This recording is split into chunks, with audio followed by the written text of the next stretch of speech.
Musselman in the house. Leader Fan Radio Network, and KFAN.com. 2 minutes, 59 seconds past the hour of 3 o'clock Central Standard Time. We welcome you back to a Friday edition of the Bumper to Bumper program on a slippery, isn't it true pretty much every day lately? Slippery Friday afternoon here in the Twin Cities of Minneapolis and St. Paul. My name is Dan Barreiro. I host the program. Guardsy is the producer of the broadcast, and we are delighted that you are along for today's ride. I apologize for the delay.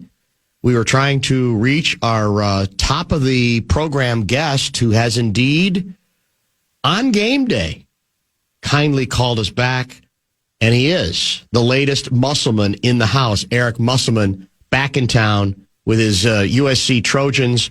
They will be taking on the Golden Gopher men's basketball team tonight at Williams Arena. A game, Guardsy, I'm assuming, can be heard on the Fan. 7:30 right here on the Fan. Even better. Eric, how are you, man? I'm doing great, Dan. Thanks so much for having me on. It's always a pleasure to have you on. Haven't heard your voice in way too long. It sounds like, did you guys get here like last Sunday? Seems like you guys have been kind of settling in. I think we've been here about a month. So we're the first Big Ten team, to our knowledge, in the history of the league that's played 3 straight road games without ever going back home. Ooh. And this will be after tonight. We'll have played 5 Big Ten games, 4 of them on the road. So kind of an unprecedented, schedule of 4 out of your first 5 on the road. But yeah, we've been here. We got to see a couple Timberwolves games. Nice. We were supposed to go to the Vikings, but based on the way we played in Ann Arbor and East Lansing, the Viking trip got canceled. Wow. For some extra film sessions. But no, we've been here, and it's been fun to catch up with friends and people that I've known for many, many years, and now we got to get down and try to get a win against a Golden Gopher team that's playing with great confidence. They're very, very well coached. The crowd against Iowa looked like it was super enthusiastic. Yeah. And 2 great wins for Nico and his team, beating Iowa and Indiana, both ranked teams, and they're 9-0 at home. So, it'll be a tough test for us. Well, I want to get to the basketball here in a minute, but I do want to get to the personal side of it. So, can you give me some examples of some people you've run into, names that some folks might recognize, that might be interesting? I know it's a business trip, and so you're here to get your team righted very quickly. I know that's most important to you, but any names we would recognize? Who have you tried to kind of catch up with? Yeah, so walking into the to the Target Center, the first person that I saw was Jeff Municky, and it was not planned. Right. Jeff knew that I was in town because we had asked about practicing at the Wolves practice site, which they were nice enough to let us in, and we got to go there. But that was literally the first person. Obviously, Jeff was with the inaugural Timberwolves when my dad was here, so. And then, we got tickets from Jaden McDaniels, one of our assistant coaches. Will Conroy works him out in the off season. And, Coach Conroy kept saying, we'd walk to get a hot dog, or and he's like, people are pointing you out. And I'm like, it's not me. It's only a reflection of the impact that my father had here. A guy, I don't know what his name was, but I recognized him. A guy that we used to play pickup ball with when I was with the Wolves. Greg Lynch and Dan Lynch, 2 of my, really super dear friends. They came to shoot around practice yesterday, actually. And then there's, obviously media members like yourself and Patrick Royce. Yes. There's, people like that, even though Charlie Walters is not in town. Just texting people and reconnecting that way is always super fun as well. Well, I don't want to overstate it, but and it's not like you've never been back to town all these years in various ways for various reasons, but is it going to be strange and a little bit satisfying to walk up those steps to get to that elevated floor?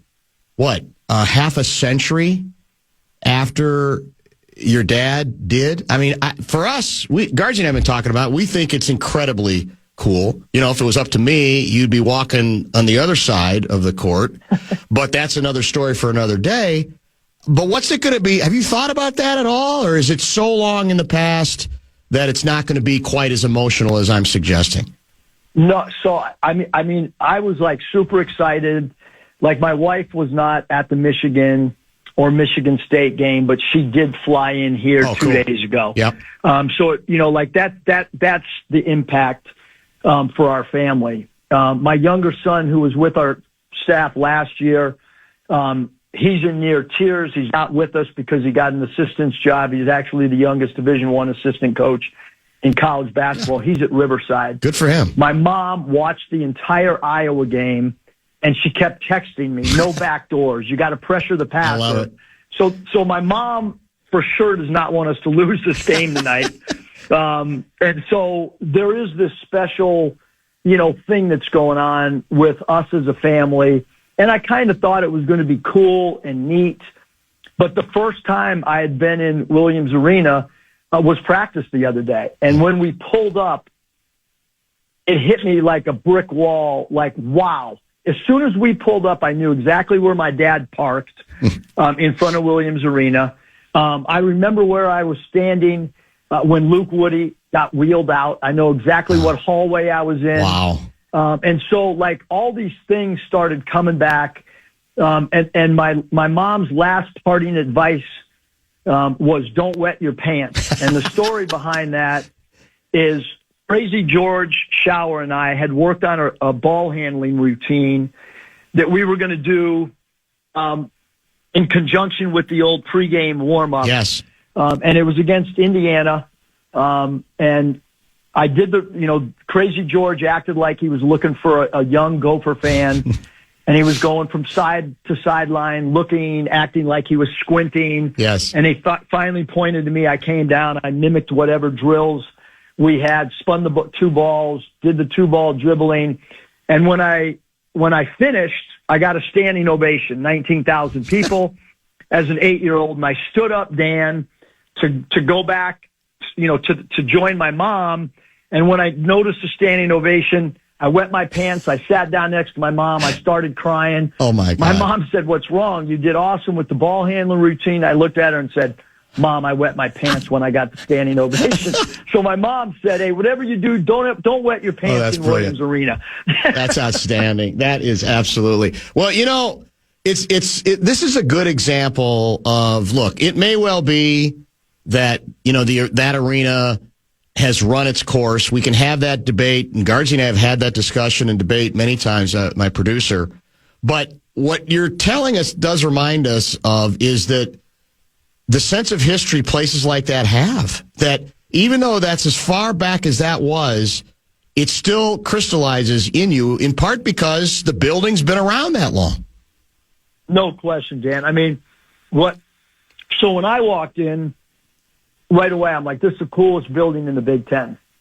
And I kept saying it, And so my son, Michael, said, "Hey, Dad, why don't you ask some other staff guys and the players what they think of it?" Because, like, your vision's blurred. Sure. It's because you've been here and your dad and all this history. And so I started asking some of the players. And, like, they thought it was super cool, too. Same with the staff. And then, you've heard all these stories, like, when Bo Ryan used to bring his team in that left corner, any freshman or new player in the program at Wisconsin, he used to make them dive on the floor right at the edge of it, and then they had to roll and kind of fall off onto the concrete, but he was trying to teach them how to not get hurt if they dove on the floor. Right. So there's just all this history that make it super, super special. One more look back about your dad's run there. It's been well chronicled. It's been well, documented. The atmosphere that those teams that he helped to create in part, and, I mentioned this yesterday. The fascinating thing to me about your dad, among many things, is that from a basketball X's and O's standpoint, the guy was clearly big on fundamentals, a purist. And yet, he also had this showman side to him. As you mentioned, the pregame warm-ups revealed and confirmed over and over again. And that's fascinating to me because often, the hardcore fundamental guys is, we're no nonsense. We don't mess with all that show business. That has nothing to do with us. And yet he was this curious combination of both, correct? Oh, I mean, it's super wild because, I mean, like when he was coaching at Ashland College and then coaching the University of Minnesota, like there was no bad shots. There was no fast breaks. there was a matchup zone that was as tough and as physical as anybody in the history of basketball. And then there was the most disciplined offensive system that you could ever have, milking the clock and only taking, passing up good shots for great shots. And then you're right, there was the leather jacket that he would wear on the sidelines. There was the pregame warm-up.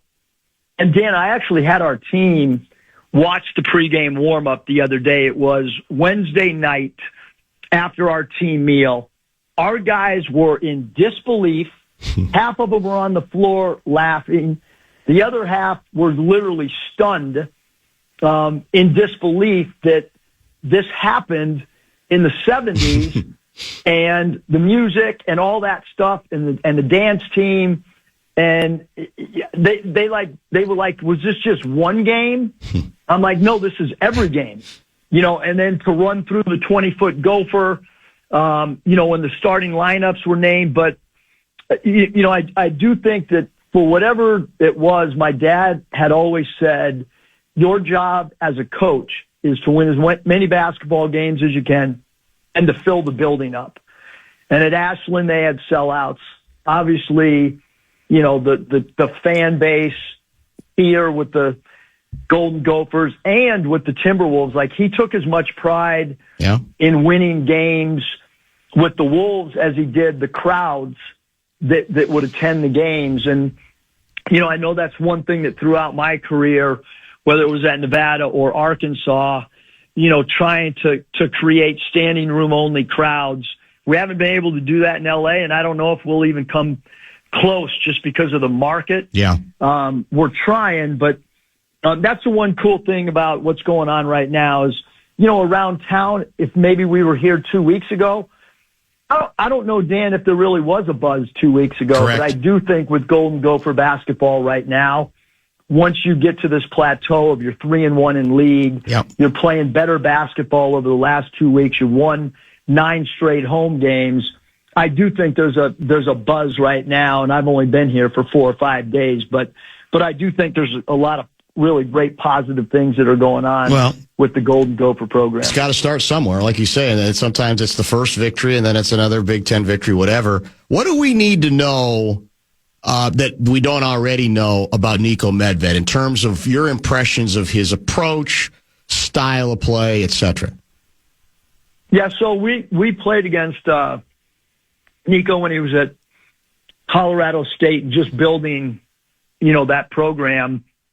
But great passers, like for us, we can't allow, touchdown passes or, a pitcher to throw strikes because their offense relies on the pass and catch and shoots or catching layups.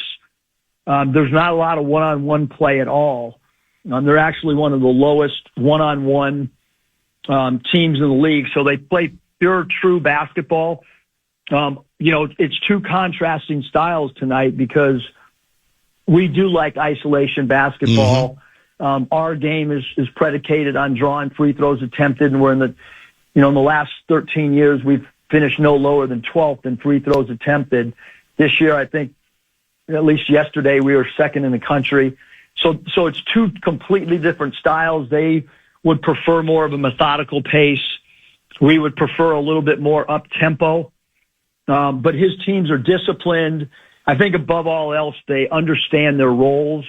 And, they've had 2 injuries and I actually think their team is better the way it's constructed today than it was when they were fully healthy. And sometimes that happens. It happened to us at Nevada when Cody Martin That's right. Took over the point guard spot after we had an injury. And I wasn't playing him at the point, but the injury forced me to play him there, and we became a better basketball team. And now with Reynolds playing that point guard position, or even the guard position, he creates more of a mismatch because he's super strong. And so that changes, the way that you prepare for a basketball game. And on the flip side, we have Rodney Rice, who's averaging 21 points a game, season-ending injury. We have Amarion Dickerson, who is a player of the year defensively in his league, out for the year. And Elijah Arenas, who is a potential lottery pick, freshman, 5-star, who has not played a game for us yet. So our injuries are killing us. Rodney Rice took great care of the basketball tonight in our game against Minnesota. We can't turn the ball over. We've been very careless with the ball on this road trip. And so our injuries have really, really hurt us. There was hope and thought that Elijah Arenas would play tonight. And it would have been super special to have Elijah play his first game in Williams Arena, but we are going to hold him out until he gets one last evaluation at home. But we hope that we're going to grow after this road trip once we get another potential player that can score at a high level for us. Eric Musselman is our guest. He brings his USC Trojans into Williams Arena just a few hours, so we really appreciate him joining us basically the afternoon of the game. You mentioned your recollections of the days back then when your dad was leading this program and kind of igniting it. You were, I think, 8 years old or in that range. You can tell me. Were you old enough to sort of comprehend the buzz? I mean, you talked about that earlier. Were you observant enough to say, God, this is unusual. There's something going on here, because that was the story at the time, obviously. That was the story in this town. That's what got built very, very quickly at a place where, basketball had some moments, but nothing sustained like that. How aware were you of the fact that, this is the talk of the town? Well, I thought that was normal. Right. I thought that sellouts were normal. And then there's certain things that I went to Normandale Hills Elementary, and, if you're in third grade, and people are, in class and they're talking about the game, or they're wearing a Gopher, hoodie and all that stuff, there's certain blurbs that I can remember. Sure. Maybe your popularity in elementary school is a lot different when your dad is coaching a team that's playing for Big Ten championships. But when I moved to San Diego, when my dad coached the San Diego Sails, there was no fans. And so at that point, I started to realize, wow, what was going on in Minnesota was super, super special. And I think my dad, to be honest with you, Dan, I think that through all the courses of my dad's career after the University of Minnesota, I think he knew and was well aware that what they had going on as a program was special. And I'm not so sure that if he could have done it all over again, there's a reason, he got the Wolves job because of the success of what went on with the Gophers, but he also really wanted that job. He pursued it. He prepared for it with his interview process. And then when I even look back and think, he goes back and coaches in the CBA, and where does he go back to Rochester? And so to me, he understood that in this state, it was different for him. When he walked into a restaurant, we probably weren't paying for the food, and all the other places, maybe popularity, but nothing even semi-close to what took place, in the state of Minnesota. I'll let you go there. I could talk to you all hour, as you know, but you got stuff to do. You got to get your team back in the right position. Sounds like that might take a minute, given all the players that you have out. It's such a pleasure to chat with you about this story again and about you getting back to town. And I'm going to bug you probably more than you like, even though you're kind of busy, because I love, like with your dad, I just love talking basketball with you at all levels as well. So be well. Again, good luck tonight, and safe travels from here, and we'll try to stay in touch when we can. Thanks for all the time. No, thank you, Dan. Appreciate you having me on. Thank you. Appreciate that. Eric Musselman, the former Timberwolves assistant, spent some of his formative years here. As Bill, his father, turned the University of Minnesota into a basketball destination.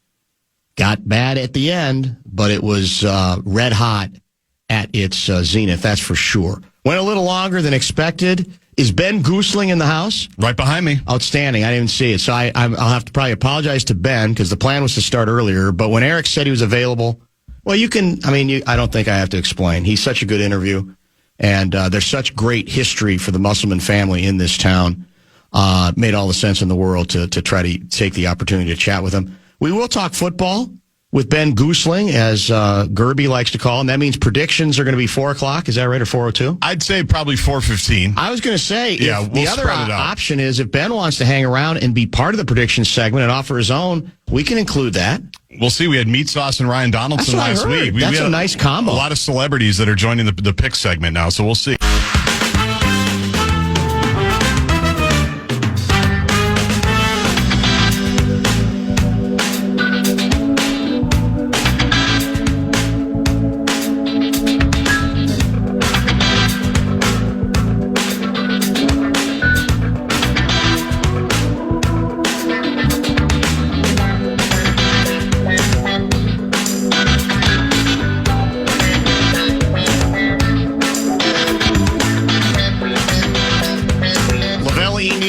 Is confirmed for 5:30. Is that correct? He is.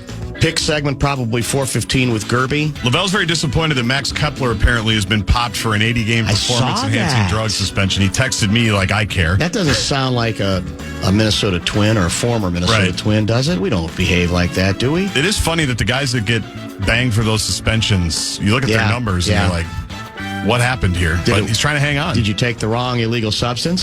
That's the question. Got some expired stuff? Do a little something to handle the before Target Field concrete dries and be able to get the ball out of the park. That's a very good point.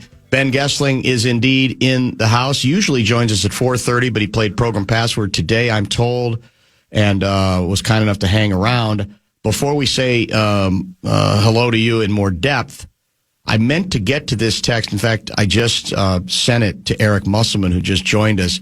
John from Lakeville wrote, I went to Bill Musselman basketball camp at St. Olaf. I was in 9th grade. Flip was a high school counselor between junior and senior year. I went to a room to get my camp T-shirt.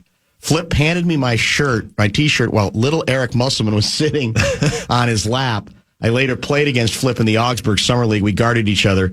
Good memories. I hope Eric gets a kick out of that as well. There's a lot of those. Kreger's talks about those stories. That's true. Very, very true. 100% true.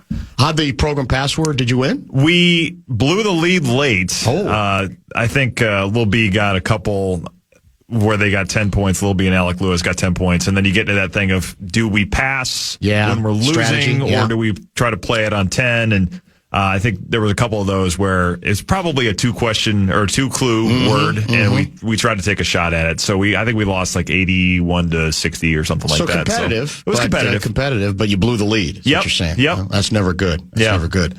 Questions for Ben? Bradshaw and Brian KFAN text line is open at 64686. Find sponsor of this segment all season long, Standard Heating and Air Conditioning. Where do we want to begin here? Do we begin? I guess we could start with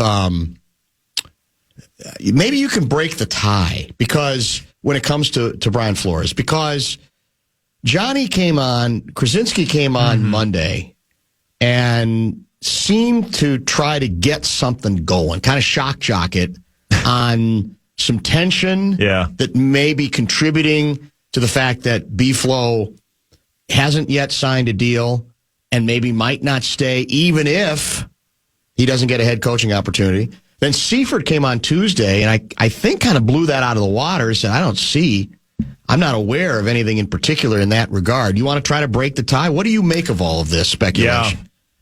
Yeah. Well, I would say, nothing has been completely settled there for a while. I do think there have been some things that they've had to figure out, and I know Brian Flores has been thinking really since last year of, I'm planning to coach this out. I had heard that last summer that he probably would take this thing to the limit here. Because he had a chance to sell, like everybody else, sign a contract extension before this season, correct? Yeah, whether it's a long-term deal or you can do the one-year rollover, which is what Wes Phillips ended up doing. Yes. So you can do that. But he said, I want to play this out, and you could have signed a contract extension and been eligible to be a head coach. Like, that wouldn't have prevented any of that from happening. Yeah. So the fact that we've gotten to this point, I think he does want to look at options, and this is going to be the thing that the Vikings have to figure out. He basically has, I believe, until next Wednesday before he can talk to other teams about coordinator openings. It's typically you get a 10-day. Okay. The team gets a 10-day negotiating window after the season to talk with a coach before he's free to talk to everybody else. So we are approaching that here relatively quickly, and I think the fact that it's not done yet is worth noting. And I think there have been, things of questions of probably a raise, and I don't think that would be the thing that would stop it from happening. No, I think they'll pay him enough to make that worth his while. There's questions about where is this team going? Where is the quarterback thing? Is this going to be a team that has the potential to win like he's used to doing, obviously, in New England? Yeah. I think some of those things are questions. And just, I think there's been some things to figure out in terms of organizational relationship kind of stuff. I think I've heard some of those things, and I'm being a little bit vague here because there's some stuff that I'm still kind of trying to flesh out. But I think my expectation is that they want him back. Kevin O'Connell has said that. Everything I've heard behind the scenes would match that. But it will depend, I think, on whether he decides, no, I don't want to allow myself to look at any other coordinator options. I'm happy here. I know he's enjoyed coaching this team. I know he's enjoyed working with Kevin O'Connell.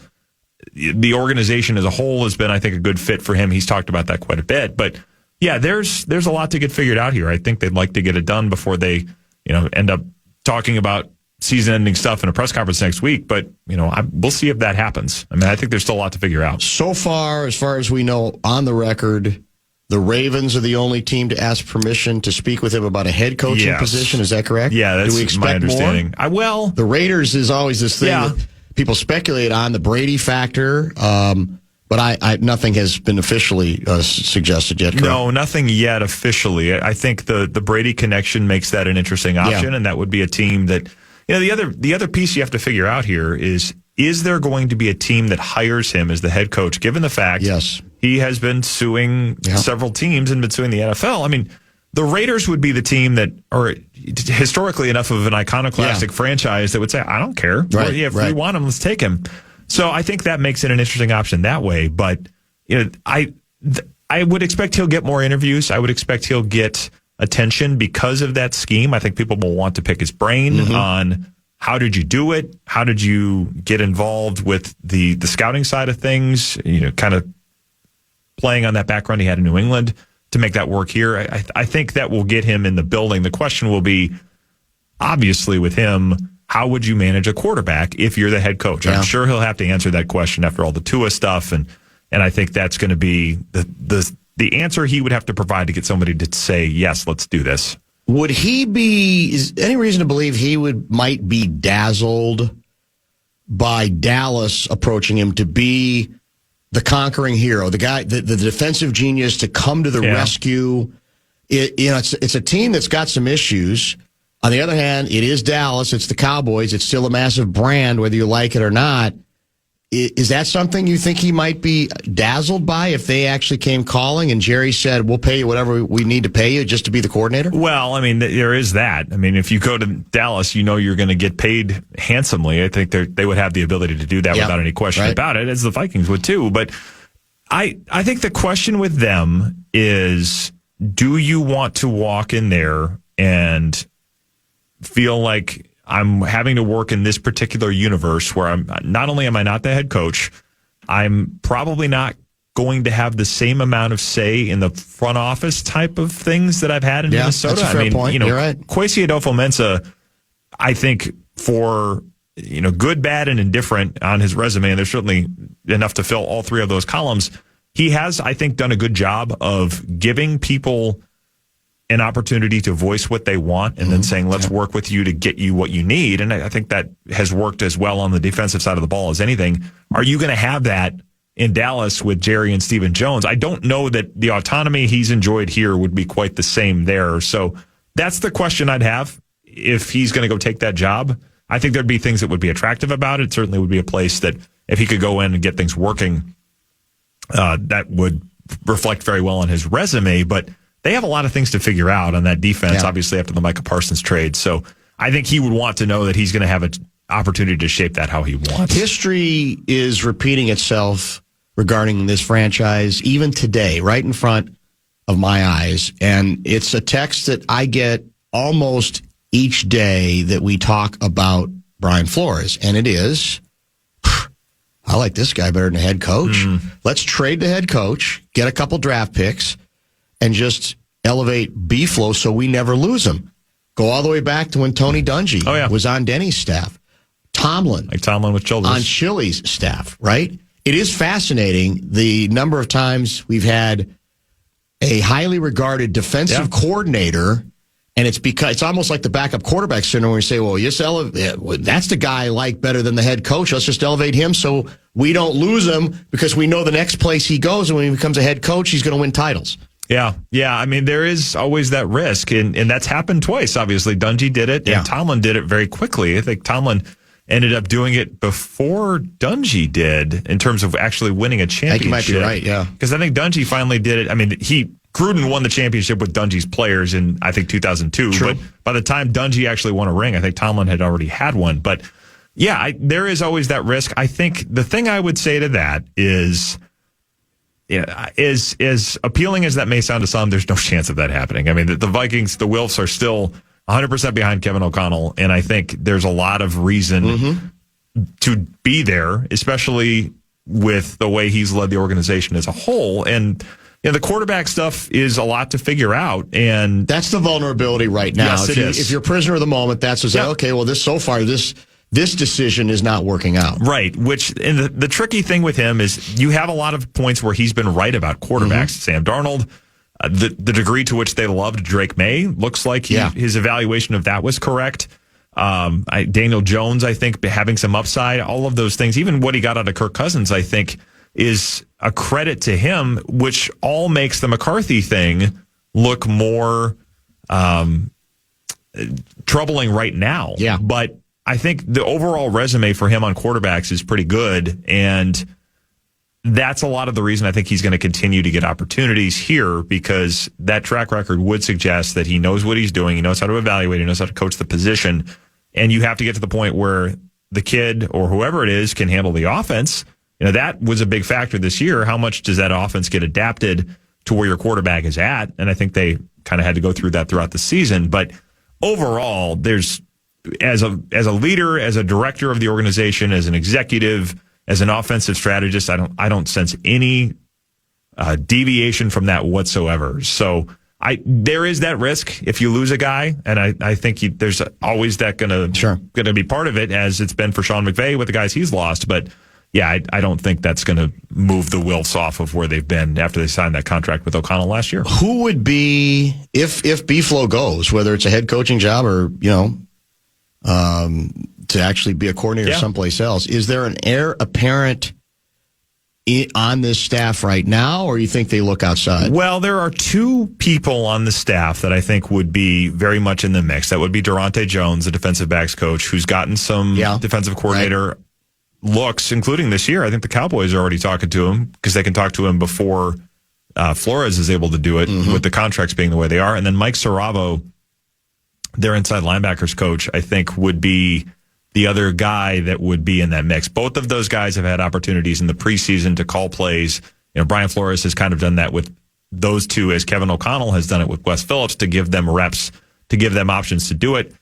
I think they would both get looks. I think they'd both get interviews because there is a uniqueness to what this defense has done that I'm not sure you're going to have somebody from the outside just come in and be able to pick up. And the question, I think, would be, can anybody else call it the same way Brian Flores has? Yeah. How much of the secret sauce of this is just exactly Brian Flores' creativity, ingenuity? That they would have to figure out. But I think those two would certainly get looks because they would give you an opportunity to continue this thing the way it's gone, or at least pretty close to the way it's gone. They've been in the building. They've seen how this gets called. They understand it. So I think those two would be, whether it's heir apparents or guys that at least just get a long look, they certainly would be part of that mix. Ben Goessling is in the house, brought to you by Standard Heating and Air Conditioning. A brief break. Lots more to cover before the prediction segment, probably about 4:15. Stay tuned.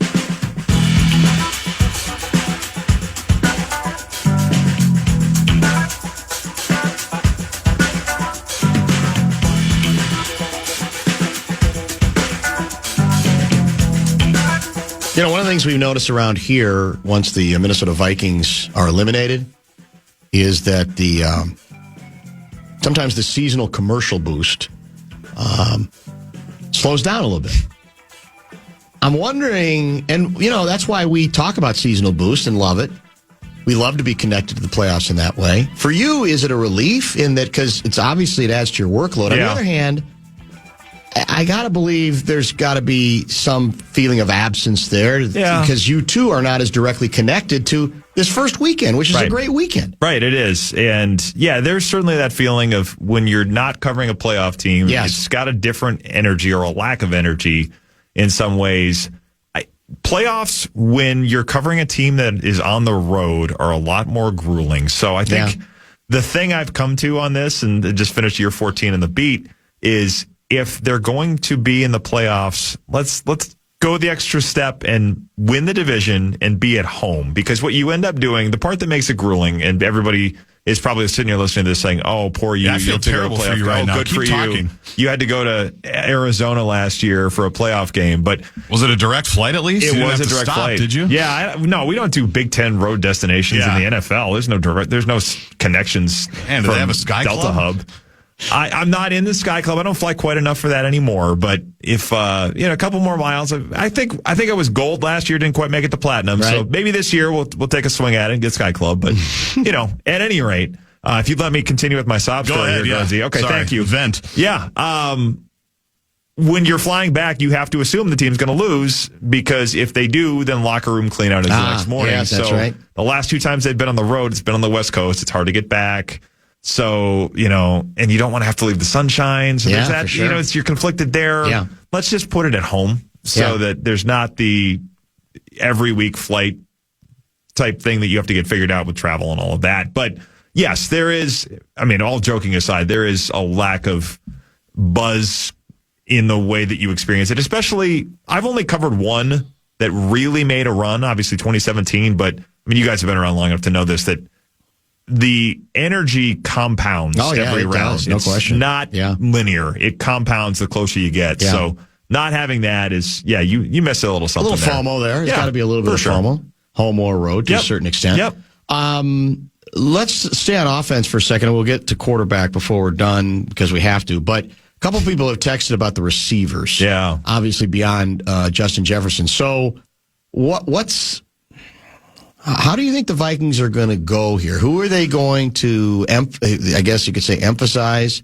Who are they going to concentrate on? And who might be the odd receiver out this offseason? Well, Jalen Naylor is the guy I would keep an eye on because he had a good enough year that I think he's going to have a market. He'll be a free agent in March and was, I think, a 6th-round pick. So this is his chance to get paid. We talked with him about this a little bit this week, and he turns around at his locker on cleanout day, and there's probably 15 reporters standing there, and he's, boy, this is a lot of attention for me. It's like, everybody's come to ask about the same thing, but he said we're going to play this out and see where it goes, which I think if he has a chance to get paid, it's hard to argue. It's hard to argue with that, and I think there is going to be a team that says, hey, this guy could fit us quite nicely.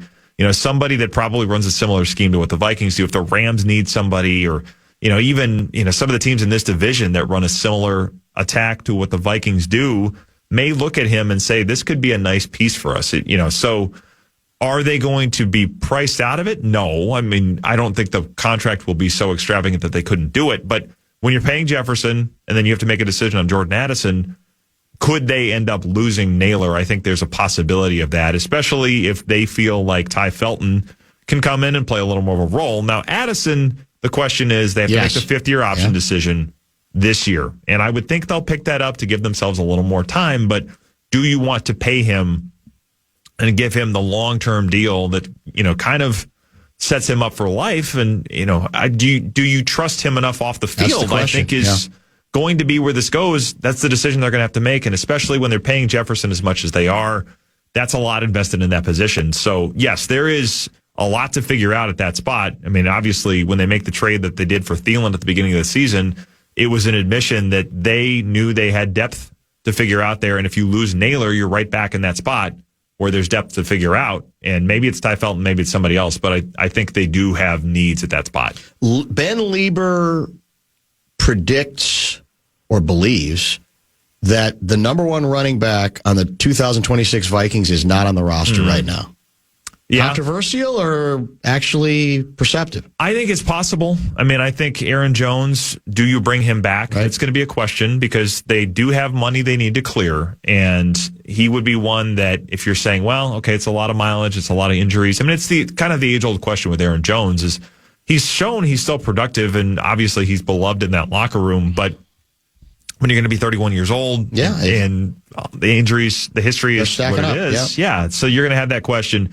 Jordan Mason, I think, was a nice piece for them. I think he gave them a component that they didn't have previously, but is he going to be the guy that is getting the ball every down? I don't know that they're going to look for a bell cow, but I think they need somebody to add to that group, especially if it is Mason. I think you want somebody with a little more breakaway speed, a little more big play ability, I would think would be the thing you'd be looking for. And I don't know that that's Aaron Jones at this point. So, yeah, I think it's very possible that running back is a need in the draft, and I wouldn't be shocked if they said, let's go kind of get the Lightning version, the complement to Jordan Mason's Thunder. I mean, they did really like Jahmyr Gibbs in the draft a couple of years ago, didn't get the chance to take him. Not sure they would have as it came down to it because they needed a receiver, but they certainly knew what he could be, and he's been good enough, especially against them, not so much this year, but certainly last year, that the impact of a player like that has been made clear to them. I think it's very possible they'll invest in that position. Coming into the 2025 season, both the Bears and the Vikings doubled down on rebuilding their offensive lines, right? So it certainly appears that one team succeeded a lot more dramatically and consistently than the other. What was it the Bears did right that the Vikings didn't? Is it as simple as luck when it comes to injuries, or is it who you're investing in? What do you think? Well, I think they hit on some things with the pickups they made. And certainly, I think some of the draft picks and some of the guys they brought in were successful. I think injuries were a part of it for the Vikings. I mean, the Bears have had to deal with some things there too, but injuries I think were a big part of this for the Vikings in the sense that Will Fries was the big investment, and Will Fries played every game. I didn't think Will Fries had a great year, but there is a little bit of this thing. I asked Brian O'Neill about this week, that you get back from an injury, and just because you're back doesn't always mean you're back. You're not necessarily feeling like yourself that first year while you're still trying to say, can I trust my leg? And can I put weight on this? Can I stand up to defensive linemen as I go through it? And when I have to anchor, all of that stuff is part of it. And that certainly was the case, I think, for Will Fries this year. Obviously was the case for Christian Darrisaw. So when you have guys like that who are both coming off major injuries, year-ending surgery type stuff, you probably weren't going to get their very best this year. Now, with Darrisaw especially, that has to change. I mean, I think they need to see more from him. Kevin O'Connell said, I expect this will be behind us by next year with Darrisaw in terms of the aftermath of that injury. And I think they need it to be, because the investments they've made in both Darrisaw and Fries are significant. And I think they expect this to be a better line than it was, certainly a healthier line than it was. And I think the injuries, both the ones that happened during the season and just the things those two were still working through coming off of the ones they had in 24, were certainly a factor this year. Ben Goessling covers the Vikings, of course, for the Star Tribune, joins us weekly, brought to you by Standard Heating and Air Conditioning. We're going to keep him through the next segment. In fact, he might even hang around, he says, for maybe some bonus predictions in the predictions segment with Carl Gerbschmidt. That is scheduled for 4:15. Lavelle is scheduled as well for 5:30. Don't forget, go for men's basketball tonight on the flagship, FM 100.3 The Fan. Do we have a Gophers channel on iHeart the way we do Timberwolves and everybody else? We do not. Okay. No. But tonight you don't necessarily need that because it's on our frequency. You got it. 100.3. And you can listen on the iHeart app on the Fan, too. Against Eric Musselman and the Southern Cal Trojans, who have been struggling mightily.